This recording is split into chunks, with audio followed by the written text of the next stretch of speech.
210페이지입니다. 210페이지 용도지역의 지정 절차입니다. 네.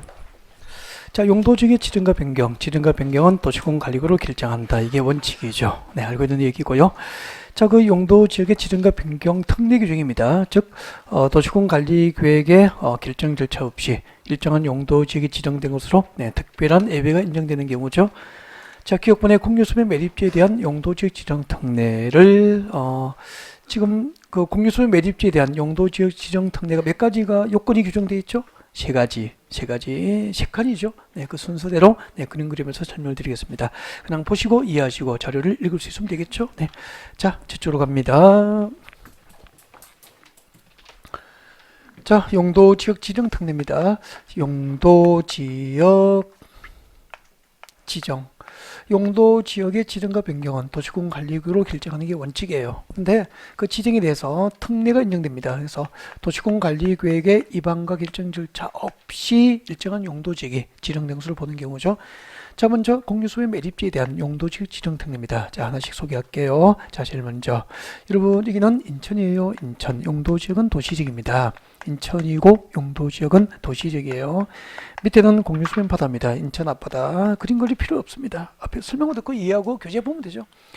자, 인천이고 도시지역이고 그렇게 돼 있죠. 자, 그러면은 인천 앞바다 공유수면 바다를 매립합니다. 이만큼 매립했어요. 매립했고 그 인천 앞바다 바다를 매립한 목적, 그 매립의 목적이 송도 신도시처럼 도시개발이 목적이에요. 그러면은 공유수면 바다의 매립 목적이 도시개발이고 매립구역이 이웃한 인천의 용도지역도 뭐죠? 도시지역이에요. 그래서 바다의 매립 목적과 매립구역의 이웃 용도지역의 지정 목적이 다릅니까? 같습니까? 같습니다. 같을 때는 이 매립구역에 속할 용도지역을 지정할 때 특례가 인정돼요.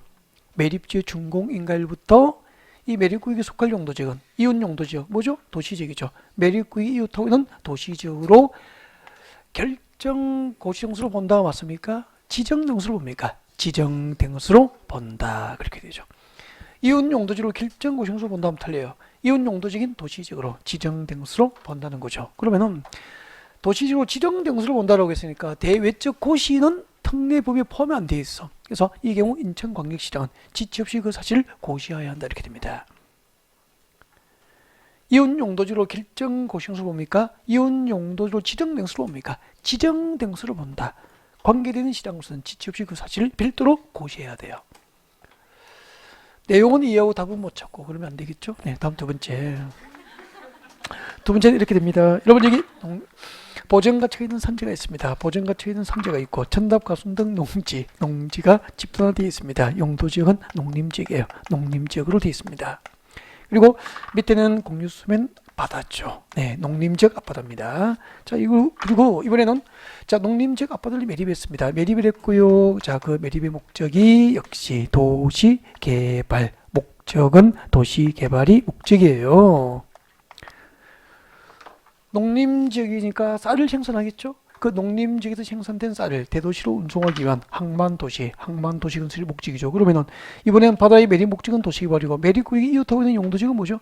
농림지역이니까 매립 목적과 이웃 용도지역 지정 목적이 서로 같습니까? 다릅니까? 다르죠. 다를 때는 이 매립구역에 속할 용도지역을 지정할 때 특례를 인정해요? 안 해요? 안 해요. 특례를 인정하지 않으니까 이 매립구역에 속할 용도지역은 무엇으로 결정이 됩니까? 도시군 관리구역으로 결정이 되는 거예요. 그리고 자, 왼쪽은 도시지역입니다. 도시지역이고 오른쪽이 생산관리지역. 밑에는 전부 공수면 바다죠, 뭐. 그때 바다를 매립했고 이렇게 매립이 됐어. 매립구역이 어디에 걸쳐 있죠? 도시지역과 생산관리에 걸쳐 있습니다. 이렇게 바다의 매립 목적과 매립구역이 이웃하고 있는 용도지역의 지정 목적이 서로 다르거나 그리고 매립구역이 두 개 이상의 용도지역이 걸치거나 이웃하게 된 경우 매립구역에 속할 용도지역은 전부 원칙대로 무엇을 결정합니까? 도시군 관리계획입니다. 도시군 관리계획으로 매립구역에 속할 용도지역을 지정하게 돼요. 그러면은 밑에 두 가지 경우에는 용도지역 지정 특례를 인정해요? 안 해요? 안 하는 거잖아. 중요하면 바다의 매립 목적과 이웃 용도지역의 지정 목적이 같을 때만 매립구역에 속할 용도지역은 언제부터? 매립지의 준공인가가 있은 날부터 이웃 용도지역으로 지정된 것으로 본다. 이 경우 관계되는 시장으로서는 지체 없이 그 사실을 대외적으로 고시해야 한다. 그렇게 되는 거예요. 이해가 됐습니까? 네.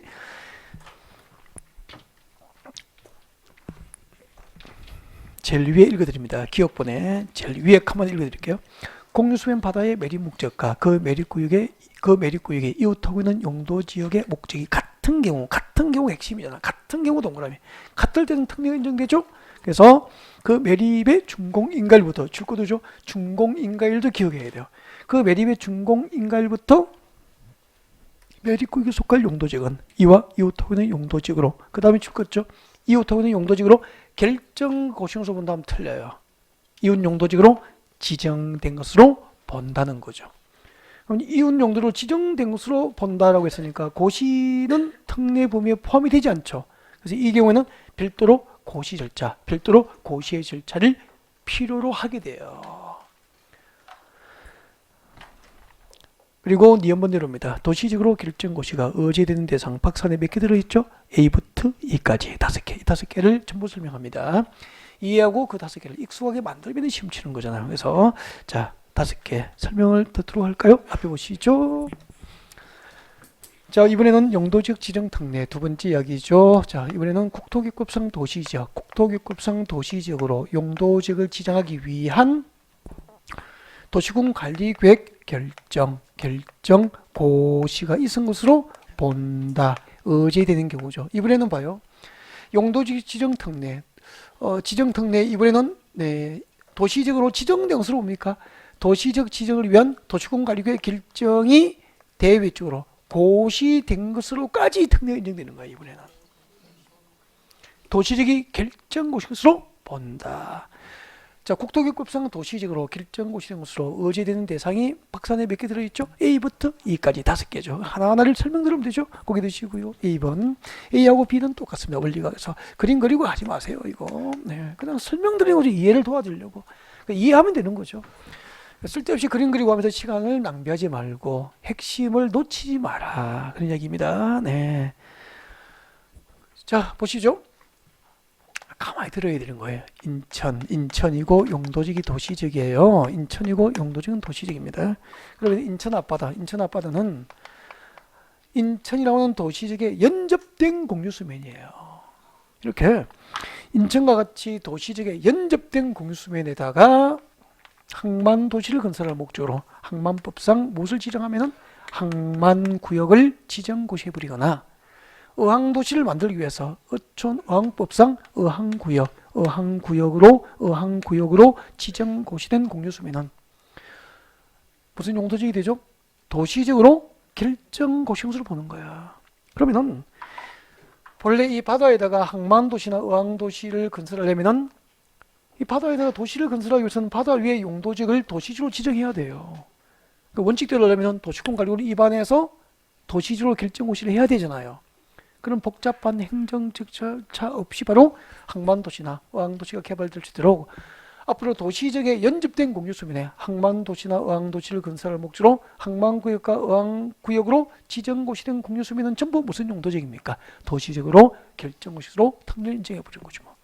그럼 이 바다에다가 도시적으로 용도지역을 지정하기 위한 도시군관리구를 입안하고 결정하는 행정적 절차를 필요로 합니까? 필요 없습니까? 이런 절차 필요 없이 바로 항만도시나 의항도시 개발이 가능하도록 이와 같은 특례를 인정한 거예요. 문제 나갑니다. 우리 결국 이것을 공부하는 목적은 시험에서 답 찾는 거죠. 기출문제 이렇게 나오죠. 잘 듣고 대답합니다. 틀리면은 할 수 없지 뭐. 시작할 거예요. 항만법상 항만구역이 지정고시된 공유수면은 국토기획법상 도시적이 결정고시용수로 본다. 오면 X입니까? X잖아요. 왜 틀렸죠? 항만법상 항만구역이 지정고시된 공유수면이 도시지로 결정고시가 의제되는 게 아니고요. 항만법상 항만구역이 어디에 연접해야 됩니까? 도시적에 연접된 공유수면은 도시적이 되는 거야. 그러니까 여기서 핵심은 항만구역과 의항구역이 지정고시된 공유수면이더라도 도시적에 연접되지 아니한 공유수면은 도시적으로 결정고시가 의제되지 않는다는 걸 전하고 싶은 거죠. 저는. 맞죠? 그러면은 만약에 항만법상 항만구역이 지정고시더라도 그 이웃하고 있는 용도지역이 관리지역과 농림지역과 재난경 보전지역이면 그 공유수면은 도시지역에 연접된 공유수면이 아니기 때문에 도시지로 결정고시가 의제되지 않는다는 거예요. 핵심은 어디에 연접해야 됩니까? 도시지역에 연접된 공중심이 핵심이라고. 이런 것을 놓치지 않아야 답을 찾는 거라고. 그림 그려두면 답 찾는 게 아니라고. 다음 C부터 E까지 C, D, E 이거 원리가 똑같거든요. 그래서 하나의 그림으로 설명할 거예요. 그래서 앞에 집중하시고 가만히 보세요. 무엇을 제가 전달해 드리려고 하는지를 보시고요. 네. 여기는 보전 갇혀 있는 산지가 있습니다. 보전 갇혀 있는 산지가 있고 전답 가수원 등 농지가 있다고. 용도지역은 농림지역이에요. 농림지역. 농림지역입니다. 잠깐만요. 농림지역인데 이 농림지역 들판에다가 택지개발촉진법상 택지개발지구를 지정한 거죠. 택지개발촉진법에 의해서 택지개발지구를 지정했다고. 개발지구를 지정구시 해버린 거죠. 택지는 공장용지입니까? 주택용지입니까? 주택용지죠. 요즘에 택지개발에서 주택을 지으면 탄도주택 짓습니까? 주로 아파트 위주의 신도시입니까? 아파트 위주의 신도시거든. 그럼 우리 수도권에서 얼마 전에 제3기 신도시 건설을 정부가 발표했죠. 그럼 아마 그 첫걸음은 그 대상 지역이다. 창릉동입니까? 경기도 고양시? 그죠? 부천에 부천에 무슨 동이죠? 거기는? 갑자기 생각이 안 나네. 그치? 창릉동은 기억이 나는데. 그러면은 아마 그런 지역이라면은 관리지역 정도 되겠죠. 생산관리지역일 확률이 높잖아요. 보존관리지역이나 이런 곳에 택지개발촉진법상 택지개발지구 지정해버리는 거예요. 그럼 한 방에 생산관리지역과 농림지역, 그 보존관리지역이 무슨 용도지 돼버립니까? 도시지로 결정구시가 의지돼버리면서 그 신도시 개발지역의 도시지역을 용도지로 지정하기 위해서 도시공관리를 위반하고 결정하는 절차 없이 바로 신도시 개발이 가능하도록 이와 같은 특례를 인정하게 되는 거죠.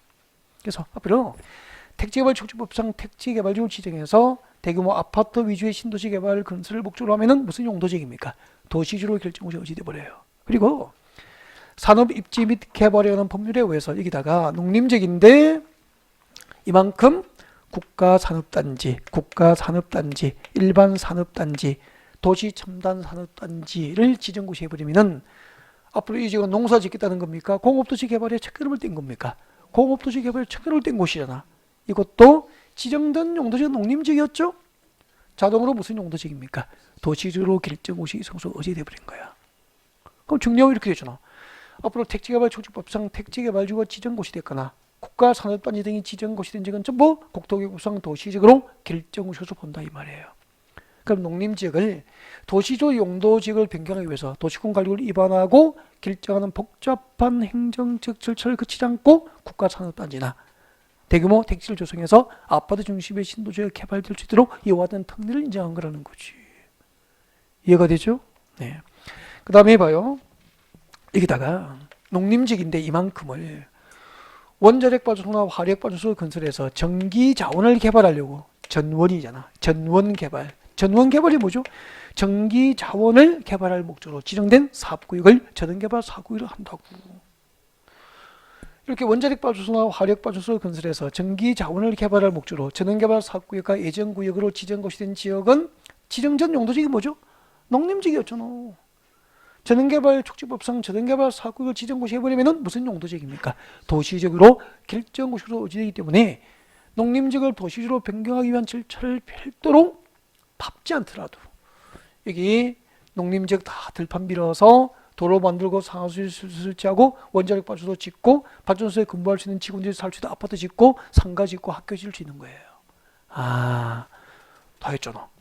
조심해야 될 게 있죠. 산업입지 및 개발에 관한 법률상 국가산업단지, 일반산업단지, 도시첨단산업단지 지정고시 되는 지역은 도시지로 결정고시 의지가 되죠. 단 산업입지 및 개발에 관한 법률에 의해서 농공단지가 지정된 경우에는 도시지로 결정고시 어디 대상입니까? 제외입니까? 제외. 농공단지가 지정됐다고 도시지로 결정고시 의지되지는 않는 거예요. 국가산업단지, 일반산업단지, 도시첨단산업단지에 농공단지는 포함되어 안 돼요? 안 돼요. 이거 여러 번 출제됐고요.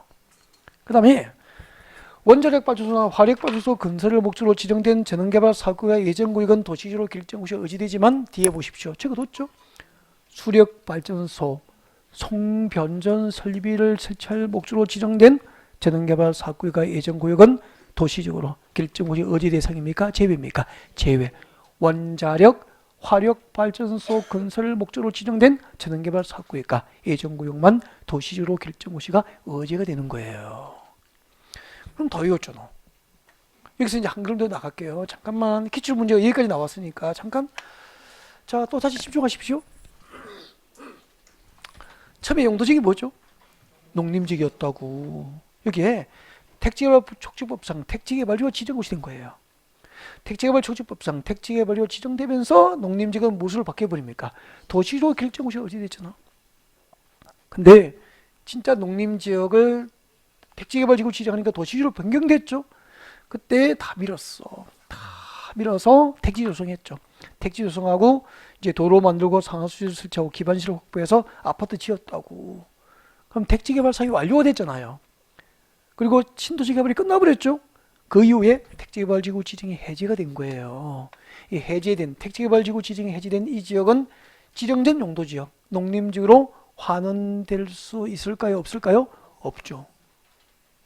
그러니까 택지 개발 사업이 끝나고 국가산업단지 조성이 끝나고 택지개발지구나 국가산업단지 지정이 해제되더라도 해제된 이 지역의 용도지역은 옛날에 지정되기 전 농림지구로 환원될 수 없다고. 근데 택지개발 지정하고 국가산업단지 지정하면 농림지역이 도시지구로 변경돼 버리잖아요. 근데 택지개발과 국가산업단지 조성을 하기 위한 첫 삽도 뜨기도 전에, 공사 착수하기 전에 택지개발지구 지정이나 국가산업단지 지정이 해제가 돼 버린 거예요. 그럼 이 해제된 지역의 용도지역은 도시지로 그대로 있을까요? 지정된 용도지로 환원될까요? 지정된 용도지로 환원된 거야. 그러니까 사업 완료 후 지정이 해제되면 종전의 용도지로 환원될 수 없지만 사업이 완료되지 못한 상태에서 그 택지개발지구나 국가산업단지 등 지정 해제되면 종전의 용도지로 환원이 되는 거예요. 여기까지가 출제 범위가 되더라고요. 그러니까 출제 의도가 요즘에는 이런 그림에 대한 현장에 대한 이해와 상상을 하고 조문을 읽어보는지까지 물어보는 거죠. 그러면 거기까지 상상하지 않고, 그래서 그림을 그린 거예요. 상상하지 않고 글자만 외우신 분은 거기까지 생각이 미치게는 조금 시간이 걸리지 않을까 그런 얘기예요. 아셨죠? 네. 택지개발 촉진법상 택지개발지구 지정구역이 된 지역은 국토교섭상 무슨 용도지역입니까? 도시지역으로 결정 청소를 본다. 택지개발 사업 완료 후 택지개발지구의 지정이 해제된 경우 해제된 지역의 용도지역은 종전의 용도지로 환원될 수 있다 없다? 없다. 오케이, 좋아요. 다음 내려오시죠. 210페이지 4번. 용도지간의 행위제한입니다. 용도지간에서 행위제한. 아주 중요하죠. 용도지간의 행위제한이죠. 용도 지역 안의 행위 제한. 여러분, 어떤 용도지역에서 여러분의 고객이 땅을 사면은 용도지역별로 일정한 목적이 있기 때문에 해당 용도지역의 수천 명의 토지 소유자, 수만 명의 토지 소유자들은 그 용도지역별 지정 목적에 맞지 않은 일정한 개발 행위를 법으로 제한을 받게 됩니다. 이를 무엇이라고 하죠? 용도지역 안에서 행위 제한이라고 그러죠. 가장 대표적인 개발이 뭐죠? 건축행위. 그래서 행위제한은 곧 용도지역의 지정의 목적에 맞지 않은, 용도지역별 지정 목적에 맞지 않은 건축을 제한을 받게 되는 거죠. 그러면은 어떤 용도지역 땅 사면 어떤 건축이 가능한지, 어떤 건축이 제한되는지를 어디에 규정하고 있는지를 알고 계셔야 공인중개사는 컨설팅이 가능하거든. 그래서 어디에 규정되고 있는지 이것을 물어보는 문제가 나온다 그랬죠. 용도지역에서의 건축 제한을 어디서 규정하죠? 대통령령, 이걸 외우셔야 돼요. 용도지역에서 건축 제한은 대통령령으로 정한다. 이게 원칙이죠. 다만 예외적으로 용도지역에서의 건축 제한을 대통령령으로 정하지 않고 개별 법률로 규정하는 경우도 있습니다. 개별법으로 규정하는 경우도 있죠. 이 개별법 규정사항은 암기를 하고 계셔야 되고요. 이름 켜줘 볼까요? 210페이지 봅니다. 원칙. 자, 지정된 용도지역에서 건축물이나 그 밖의 시설의 용도, 종류 및 규모 등의 제한. 제한이 뭐죠? 건축 제한이잖아요. 자, 지정된 용도지역 안에서 건축 제한에 관한 사항은 그런 뜻이에요. 무엇을 정하죠? 대통령령으로 정합니다.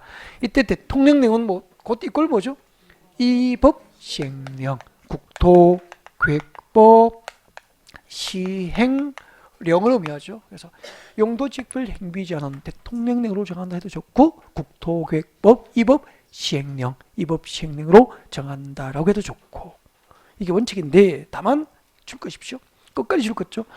건축 제한을 적용할 때 용도 제한에서 건축 제한을 적용할 때 부속 건축물 동원하면 부속 건축물은 개별법에서 건축 제한을 정하지 않고요. 주된 건축물의 건축 제한에 의한다도 알고 있어야 되죠. 밑줄을 꺼둘만한 지문이고요. 그 다음에 예외 봅니다. 예외. 자, 용도 지역별 건축 제한은 대통령령으로 정하는 게 원칙인데 산업 입지 및 개발에 관한 법률 등 개별법에 의하는 경우가 있죠. 이것은 암기를 다 하셔야 돼요. 그래서 박스에 들어오시고요. 박스 안에 D부터 G까지 묶어줍니다. D부터 G까지 묶어서 암기. D부터 G까지. 공통점이 뭐죠? 전부 대통령령입니까? 개별법입니까? 개별법 규정에 따라서 건축 제한이 이루어지는 경우죠. 그래서 이 개별법 규정에 의한 건축 제한은 암기하셔야 됩니다. 네, 개별법이죠. 개별법 규정에 의해서 건축 제한이 이루어지는 경우는 암기를 꼭 하셔야 돼요. 예를 들면은 어떤 용도지 간에 D를 봅니다. 산업 입지 및 개발에 관한 법률상 농공단지 줄 거죠. 어떤 용도지 간에 농공단지가 지정된 토지인 경우 건축제한은 무슨 법이죠? 네, 같은 법 동그라미 하죠. 이때 같은 법은 앞에 산업 입지 및 개발에 관한 법률.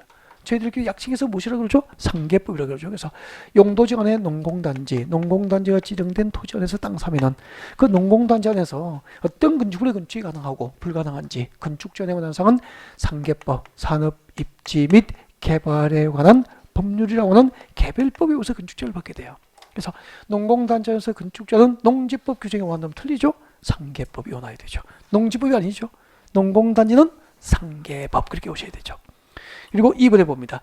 농림지역 중 여기서 농림지역을 빠뜨리면 안 돼. 농림지역 안에 출것죠 농업진흥지 지정됐거나 출것죠 보전산지가 지정됐거나 출것죠 초지로 지정된 땅은 각각 무슨 법이죠?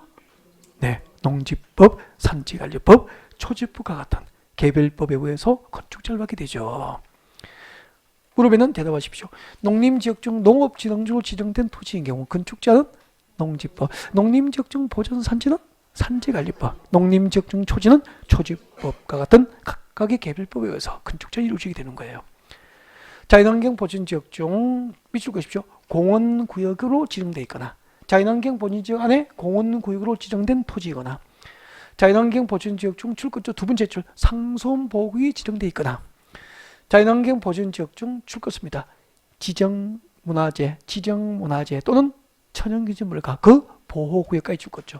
지정부터 지정문화재 또는 천연기념물과 그 보호구역으로 지정되어 있거나 그 다음에 자연환경 보전지역 중 그 밑에 줄 해양보호구역 줄 거죠. 해양보호구역으로 지정된 토지는 각각 개별법인 줄 쭉 것이죠. 자연공원법, 수도법, 문화재보호법 그리고 해양생태계 보전 및 관리에 관한 법률과 같은 개별법에 의해서 건축제를 받게 되는 거죠. 교재를 보고 대답하시면 됩니다. 여러분 자연환경 보전지역 안에 공원구역은 자연공원법, 자연환경 보전지역 안에 상수원보호구역으로 지정된 토지는 수도법, 자연환경 보전지역 중 지정문화재 또는 천연기념물과 보호구역은 문화재보호법, 그렇죠. 자연환경 보전지역 중 해양보호구역은 해양생태계 보전 및 관리에 관한 법률과 같은 개별법으로 건축제를 받게 되는 거죠. 다음 내려오십시오. 9번 자연환경 보전지역 중 다음 줄 것이십시오. 수산자원 보호구역이죠. 자연환경 보전지역 중 수산자원 보호구역인 경우 건축제는 무슨 법이죠? 수산자원관리법, 수산자원관리법에 의해서 건축제를 받게 됩니다. 넘어갑니다. 넘어와서 212페이지 보죠. 212페이지. 자, 용도지원에서 건폐율과 용적률입니다. 용도지원에서 건폐율과 용적률. 21개 용도지역별 건폐율과 용적률의 치단은 반드시 암기를 하고 있어야 하는 거 알고 계시죠? 네, 그래서 지금 212페이지에 세분된 용도지역에서 건폐율과 기준이 나와 있습니다. 그 건폐율 기준 암기를 하셔야 되죠. 그리고 214페이지 넘어오십시오. 214페이지 넘어오셔서 용적률의 치단도 나와 있습니까? 용적률의 치단도 당연히 암기하고 있어야 되죠. 건폐율과 용적률이 꾸준히 출제되고 있으니까 실제로 시험 나오는 부분이니까 꼭 암기를 하고 계셔야 되고요. 213페이지입니다. 213페이지. 213페이지. 금폐율의 특례 규정 나와 있습니까? 213페이지 제일 위에 금폐율의 특례 규정 몇 개 나와 있죠? 기업부터 비업까지 네, 6개가 나와 있을 겁니다. 이거 암기하셔야 되죠. 암기. 작년에 여기서 통째로 한 문제. 암기 꼭 하셔야 되고요.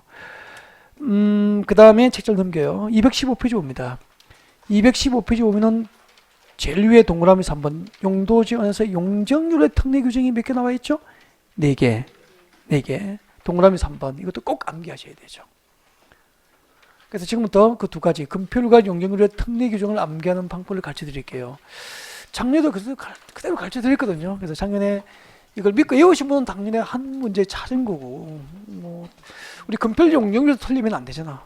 그죠? 가장 기본적인 거니까 이건 잡아주셔야 돼요. 꼭 암기를 하셔야 되죠. 시작할게요. 213페이지 네, 금표율 특례 규정이죠. 어떤 용도지원에서 금표율의 치대한도, 금표율과 용적률의 치대한도를 특례로서 따로 정할 수 있는 대상이에요. 이거 암기를 꼭 하셔야 됩니다. 네. 이렇게 오셨죠? 네. 용도지원에서 금표율의 치대한도를 특례로서 따로 정할 수 있는 대상 6개. 자개는 수공으로, 농공단지, 산업단지, 농공단지와 산업단지에서 생산한다. 그렇게 오셨다고. 자개는 수공으로 농공단지와 산업단지에서 생산한다. 그렇게 해서 암기를 하셔야 됩니다. 암기를 하시고, 일단 교재를 볼 수 있어야 되니까 교재 봅니다. 213페이지 제일 위에 동그라미 3번 금표율 특례 규정 동그라미 1번에 자연 취락지구 되어 있습니까? 네, 자연 취락지구 할 때 자 동그라미 하시면 되죠. 개발지능지구 할 때 개를 동그라미 한 거죠. 그렇게 해서 무시로 부른 거죠. 자개, 여기 자개로 부른 거예요. 자개 장롱 아시죠? 네, 옛날 엄마들 장롱에 보면은 네, 조개 껍데기 가공해서 붙여서 옷 칠한 거 자개 장롱이잖아. 예술이죠. 예술이니까 자동으로 찍어야 예술입니까? 수공입니까? 예술은 수공으로 빚어야 돼요. 그래서 수단조원 보호구역 수. 공은 뭐냐면은 자연공법상 저 뒤에 자연공원할 때 공원 줄 거예요. 공원할 때 공동그라미. 그래서 자개는 수공으로. 그 밑에 농공단지. 미음번의 제일 끝에 농공단지 4글자를 동그라미 해버려요. 그리고 비읍번은 줄 거죠. 공업지역에 있는 꼭 줄 거고, 공업지역에 있는 저 뒤에 줄 거예요. 밑에 줄 국가산업단지, 일반산업단지, 도시첨단산업단지, 준산업단지니까 국가산업단지보다 준산업단지를 그냥 산업단지라고 한 거예요. 그러면 이게 무엇인지 이제 아셨죠? 네, 자개는 수공으로 농공단지, 산업단지에서 생산한다. 그렇게 온 거죠. 그러면 가르쳐 드렸으니까 여기를 보고 대답하십시오. 자는 뭐죠? 자연취락지구, 자연취락지구. 걔는 뭐죠? 개발지능지구. 수는 수산자원보호, 수단자원보호구역이 되죠. 수단자원보호구역. 공원, 무슨 공원이죠? 자연공원. 그리고 농공단지구. 산업단지는 어디에 있는 거죠? 공업지역에 있는 빠뜨리면 안 됩니다. 공업지역이죠. 공업지역에 있는 국가산업단지, 일반산업단지, 도시첨단산업단지, 그리고 준산업단지에 지정된 곳이죠. 그리고 또 하나 만들어 드렸겠죠. 개발지능지구는 몇 개? 2개. 하나는 도시지역 외의 지역에 지정된 개발지능지구. 하나는 자연녹지 지역에 지정된 개발지능지구입니다. 그러면은 어떤 용도지역에 이 6개가 지정되면 금표율 치대한도를 특례로서 따로 정하게 됩니다. 제일 위에서부터 6434 무슨 뜻이었죠? 육군 사관학교 64, 육군 3사관학교 634 그렇게 했었죠. 6434. 그리고 밑에는 678 다 외웠구나. 6434 678 그렇게 외우시면 되고, 동그라미 하나씩 떼고 외웠죠. 그래서 동그라미 하나씩 붙여주면 금표율이 되는 거죠. 금표율의 치대한도. 대통령령에서 정하는 금표율의 치대한도입니다. 그러니까 이런 이야기죠. 어떤 용도지간에 자연취락지구가 지정된 곳은 어떤 용도지간에 자연취락지구가 지정되면 특례로서 금표율을 얼마까지 허용합니까? 60%까지 60%까지 허용이 돼요. 그러면 용도지간에 자연취락지구가 지정된 곳은 60% 이하 부분에서 조례로 금필의 지단들을 따로 정하게 되는 거예요. 60%까지 허용이 되는 거잖아. 그리고 도시적 밖에 지정된 개발지정지구, 도시적 외의 지역에 개발지정지구가 지정된 우선 금표를 40%까지, 자연녹지는 얼마까지? 30%까지 허용하는 거죠.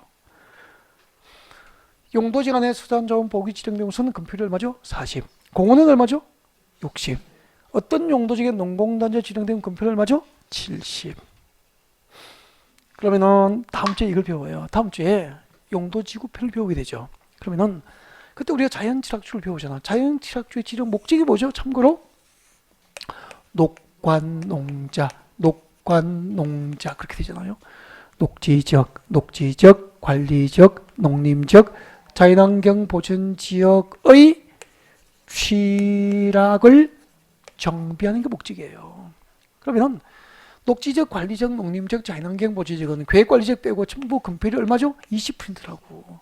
땅값 싸요? 싸요? 싸요. 근데 이 녹지적, 관리적, 농림적, 자연환경 보전지역 안에 취락을 정비할 목적으로 자연취락주가 지정된 우선 금표율을 60%까지 완화해 주는 거죠. 20%를 몇 %로? 60%로. 얼마 완화된 겁니까? 40%가 완화된 거잖아. 금표율 40%가 현장에서 완화되면은 땅값 2배, 3배, 5배씩 오르게 돼요. 그냥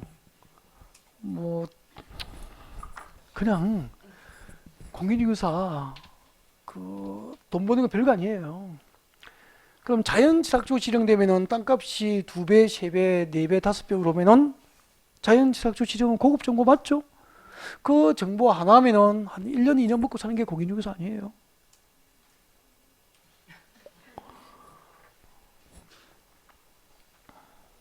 그럼 전문가예요.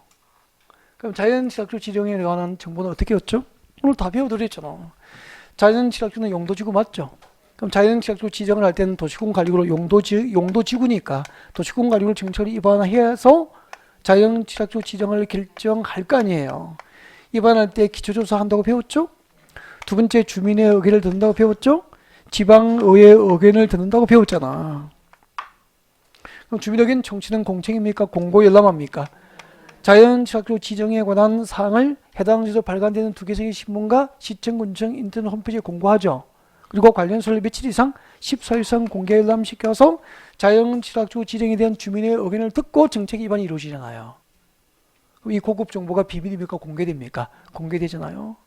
근데 이렇게 공개되는데 그것을 활용할 수 있는 공인중개사, 여러분은 선배님들, 자격증 따신 분들은 100명 중에 1명이 안 나오더라는 거죠. 활용을 못하니까 전문 지식이 아니잖아. 외웠는데 그죠? 해석해서 현장에 적용하고 활용하면은 전문가가 되는 거라고. 간단하죠. 그러면은 여러분이 나중에 이제 공인중개사 자격증을 따시고 그죠? 네, 열심히 일을 하시면서 늘 가셔야 될 것이 있죠. 수도권, 서울은 당연한 거고 수도권에 개발 가능성이 높은 시군 지역의 홈페이지, 시청군청 인터넷 홈페이지에 늘 다니면서 늘 다녀야 돼요. 늘 다니면서 늘 자연취락으로 지정되는 건 아니잖아. 이런 고급 정보를 1년에 하나만 얻어도 먹고 사는 지장이 없잖아요. 아니 땅값 2배, 3배 오르는 지역에 대한 제도적으로 오를 수밖에 없는 지역을 알고 있으면은 그런 지역에 투자해서 고객을 돈 벌게 만들어주고 그런 곳에 컨설팅해서 돈 벌 수 있도록 만들어주면은 여러분도 부자 되는 거 아니에요? 그런 거죠. 그 다음 또 보십시오. 도시적 외의 지역은 비도시적은 금표율 계획관리적 빼고 다 20이죠. 근데 그 도시적 외의 지역에 뭐 지정되면은 개발 징조 지정되는 금표율 얼마죠? 40. 20%나 40%는 땅값이 오를 수밖에 없죠. 그 다음에 자연녹지정은 금표율 얼마죠? 20인데 그 자연녹지정 안에 뭐 지정되면은 개발 징조 지정되면 얼마죠? 30. 농공단지는 도시적에 있습니까? 주로 도시적 밖에 있습니까? 도시적 밖에. 금표율 20%죠? 근데 도시적 밖에 농공단지 지정되면 금표율 맞으죠? 70. 도시적의 공업지와 똑같잖아요.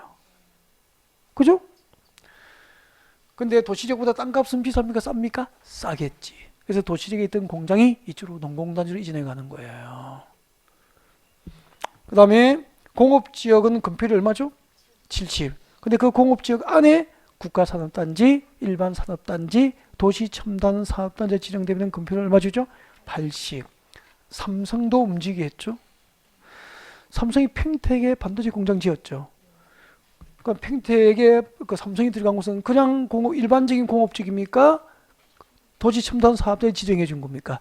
도시 첨단 사업자에 지정됐으니까 그냥 일반적인 공업주보다 반도체 공장을 70%인데 80%니까 땅 10만 평 사면은 일반적인 공업적은 7만 평의 반도체 공장을 질 수 있지만 도시 첨단 사업자 지정된 곳은 8만 평의 반도체 공장을 질 수 있잖아요. 공장 크기 10,000평이면 반도체는 1년에 매출이 수십조 원이 좌우될 수 있는 거 아닙니까? 그죠? 삼성도 움직이는 거죠. 이런 지도에 의해서 그렇구나. 이렇게 토지의 경제적 가치가 달라지는 거죠.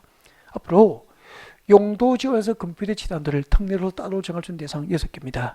어떻게 외웠죠? 자기는 수공으로 농공단지, 산업단지에서 생산한다. 그렇게 오시고 이 중에서 봐요.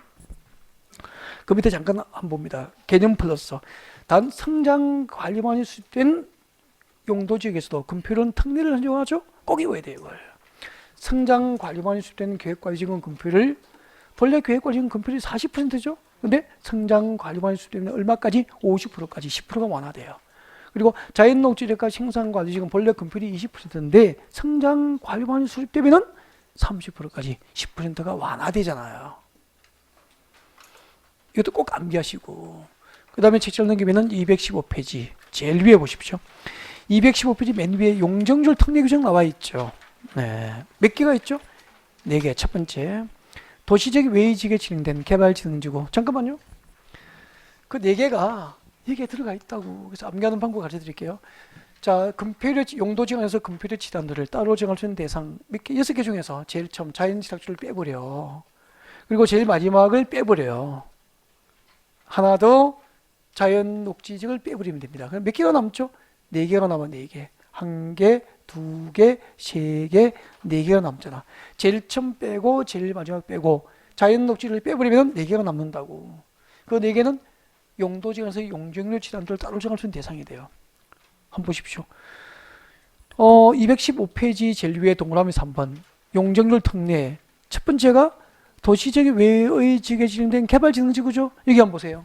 도시적 외의 지역에 지정된 개발진흥지구는 금표율은 40인데 용적률이 얼마죠? 거기에 100 맞죠? 그 다음에 수단조원보호구역 보세요. 두 번째 칸 수단조원보호구역은 용적률 얼마입니까? 80 그 다음에 자연공원은 용적률 얼마입니까? 100 용도지역의 자연공원은 용적률이 100%. 그리고 어떤 용도지역에 농공단지 지정되면 용적률이 얼마죠? 150이잖아. 그래서 제일 처음 빼고 제일 마지막 빼고 자연녹지를 빼버리면은 나머지 4개는 용도지역에서 용적률의 치단들을 별도로 허용하는 대상이 돼요. 아까 앞에 금표를 외울 때 60, 40 그렇게 외웠습니까? 동그라미 하나 떼고 외웠습니까?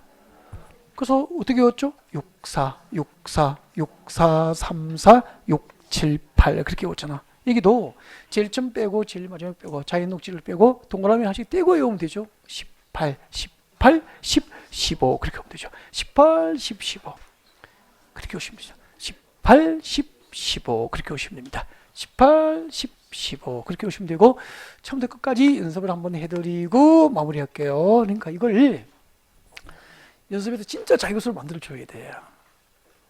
작년에 이렇게 연습했거든요. 통째로 한 문제 나왔잖아. 근데 한 줄씩은 자주 나와요.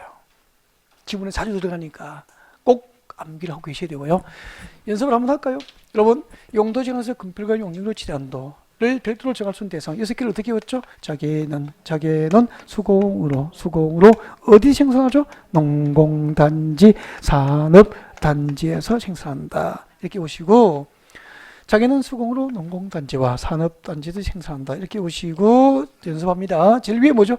자연취락지구, 개발진흥지구, 수단조원보호구역, 공원, 그리고 농공단지, 산업단지. 이때 산업단지는 어디 있는 거죠? 공업지역 안에 지정된 국가산업단지 생기고 개발진흥지구 몇 개? 2개. 어떻게 되죠? 도시적 외의 지역에 진행된 개발진흥지구와 자연 녹지 지역에 진행된 개발진흥지구죠. 어떤 용도지간에 이 6개가 지정된 곳은 금표율 치단도를 특례로서 따로 허용하게 됩니다. 그때 금표율은 어떻게 외웠죠? 64, 34, 6, 7, 8 다 외웠구나. 하나씩 붙여주면 금표율 치단도가 됩니다. 그리고 여기서 세 개를 빼면은 용도 지원서 용적률의 질환도를 특별히 허용할 수 있는 대상 맞죠? 그 세 개 제일 처음 빼고 제일 마지막 빼고 무엇을 빼죠? 자연 녹지력을 빼버리면은 네 개가 남거든요. 네 개가 남습니다. 이 네 개는 용적률 질환도를 특별히 따로 정할 수 있습니다. 동그라미 하나씩 떼고 외웠죠? 어떻게 외웠죠? 18, 10, 15, 18, 10, 15 더 외웠구나. 하나씩 붙여주면은 용적률의 질환도가 됩니다. 18, 10, 15 그렇게 오시고 되고 여기까지. 오늘 진도는 여기까지예요. 여기까지고 오늘 객관식 문제인데 해설이 없죠? 왜 정답인지, 왜 틀렸는지, 어디가 틀렸는지 아주 간단하게 설명할 거예요. 그래서 문제 펴시고요. 일일 정리 문제. 네. 틀린 곳을 말씀드린 방법으로 진행합니다. 속도가 빠르니까 잘 집중할 것.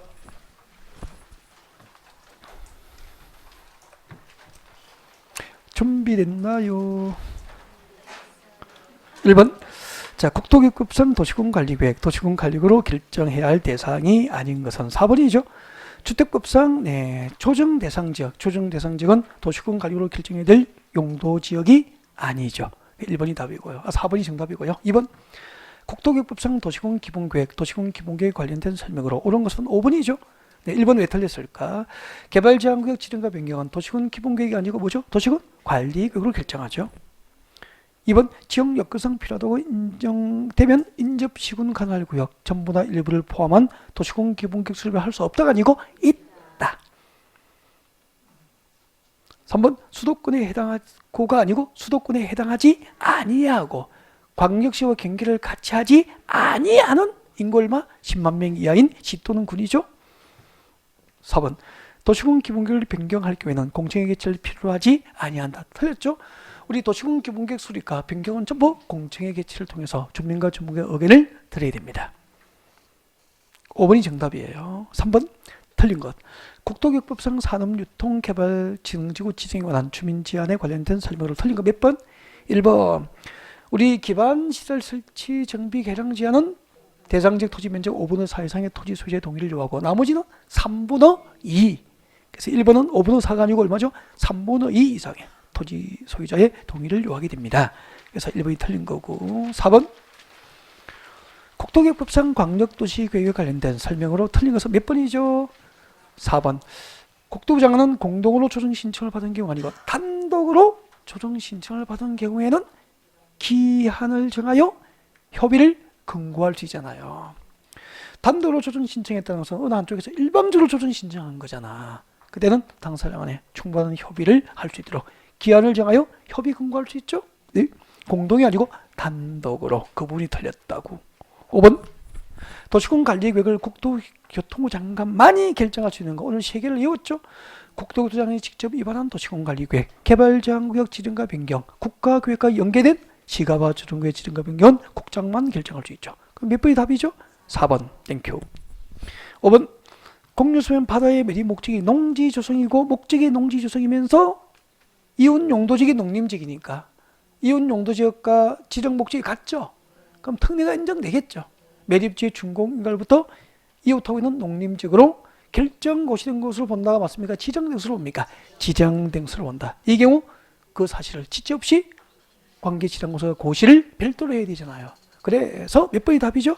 3번. 3번은 상당히 난이도를 높인 거예요. 이 정도 수준으로. 그래서 6번을 3번으로 정답 맞추시면 옥상에 오시면 업어드립니다. 네. 많으면 취소할 거야. 업을 수가 없죠. 다 맞추셨구나. 표정들이 제가 나를 업어 그런 표정이었어. 충분하거든. 7번. 국토교육법상 도시군관리계획 위반 제한에 관련된 설명으로 틀린 것은 몇 번? 오늘 수업할 때 설명드렸죠? 3번. 여러분 제한된 것을 위반에 반영할 것인지 여부를 결정하기 위해서 필요한 경우에는 중앙도시계획위원회나 지방도시계획위원회 자문을 거칠 수 있다. 심의를 거쳐야 한다. 틀렸죠? 8번. 국토교육법상 도시군관리계획 결정 효과와 그 후속 조치에 관련된 설명인데 옳은 거 몇 번? 5번. 1번 왜 틀렸을까? 도시군관리계획 결정의 효력은 지행도면을 고시한 날에 다음 날이 틀렸구나. 그죠? 지행도면을 고시한 날. 그 효력이 발생합니다. 2번. 도시권 관리구역 결정 당시 이미 이 법과 다른 법률에 따라서 허가 인가 승인을 받은 자는 그 도시권 관리구역 결정에 관계없이 그 사업가 공소를 계속할 수 있다. 틀렸죠? 허가 인가 승인을 받은 자가 기득권 보호 받습니까? 사업가 공소에 착수한 자입니까? 사업가 공소에 착수해야지. 이미 사업가 공소에 착수한 자는 그 도시권 관리구역 결정에 관계없이 그 착수한 사업 공소를 계속할 수 있다. 그렇게 되는 거죠. 13번, 3번, 8번, 3번. 시가와 조정구역 지정에 관한 도시권 관리구역 결정 당시 이미 사업가 공소에 착수했다면은 그 사업가 공소를 계속 하려면은 몇 개월 내에 신고해야 됩니까? 3개월 내에 신고해야 착수한 사업 공소를 계속할 수 있죠. 3개월 내에 신고가 없죠? 네, 3개월 내에 신고한 경우에만 사업가 공소를 계속할 수 있습니다. 4번은 몇 년마다 타당성 검토하죠? 5년마다, 10년마다 틀렸구나. 정답은 5번 맞아요. 9번. 국토교육법상 용도지원에서 행비제한에 관련된 설명으로 틀린 것은 몇 번? 2번. 산업입지 및 개발에 관한 법률상 농공단지에서 건축지원은 농지법이 아니고 상계법. 앞에 나와 있잖아. 산업입지 및 개발에 관한 법률이 정답이 되죠. 다음 10번 문제죠. 국토교육법상 도시권 관리계획 입안과 결정 절차, 입안과 결정 절차에 관련된 설명으로 옳은 것은 광역도시계획 수립을 위한 기초조사 및 공청회 개최에 관한 규정을 도시권 관리계획 입안에 준용한다. 틀렸죠? 기초조사는 준용하는 거 맞죠? 그래서 기초조사 줄거 밑에 O 적고 공청회 개최는 준용돼요? 안 돼요? 안 돼요. 공청회 개최 밑에 X 그렇게 하면 되겠구나. 2번 도시권 관리계획 입안일로부터 몇 년? 5년 이내에 이미 도시구성 평가를 실시한 경우에는 그 도시구성 평가를 안이할 수 있습니다. 10년이 틀렸죠? 5년. 3번이 정답입니까? 국방상 국가안전보장상 기밀을 지켜야 한다면 아까 도시권 관리 위반할 때 주민 의견 청취도 생략될 수 있죠. 그리고 결정할 때 협의 및 심의 절차의 생략이 가능합니다. 4번, 5번은 묶어서 별표를 좀 해드리고 싶고요. 꼭 기억하셨으면 좋겠습니다. 오늘 강조드렸었죠? 시도지사가 출거 주십시오. 국토교통부 장관이 입안하여 결정한 도시권 관리계획을 변경까지 줄 거. 변경하는 도시권 관리 결정하는 경우까지 줄 거면 되겠구나. 국토교통부 장관이 입안하여 결정한 도시권 관리계획을 변경 결정할 때는 국토교통부 장관의 승인입니까? 국토교통부 장관과 협의해야 됩니까? 국토교통부 장관과 결정 전 사전 협의를 하여야 합니다. 승인입니까? 국토교통부 장관과 협의 대상입니까? 국토교통부 장관과 협의를 해야 될 대상이죠. 이게 중요해요. 이런 질문은 꼭 기억을 가지고 계셔야 된다고. 다음 5번. 시도지사가 줄것죠? 지구단위 구역 중에서 건축물의 배치, 형체, 색채에 관한 사항까지 줄거예요. 여러분 아까 시도지사가 도시권 관리계획 결정할 때는 시도 도시계획위원회 심의를 거치는 게 원칙이잖아. 근데 지구단위 계획을 결정할 때는 도시계획위원회와 건축위원회가 하는 공동심의를 거친다고 했잖아. 기억납니까? 그래서 저 뒤에 시도에 드는 건축위원회의 심의를 거치는 게 아니고 도시계획위원회와 건축위원회 공동심의를 거쳐야 됩니다. 도시계획위원회와 건축위원회 공동심의, 도시계획위원회와 건축위원회 공동으로 하는 심의를 거쳐야 된다고.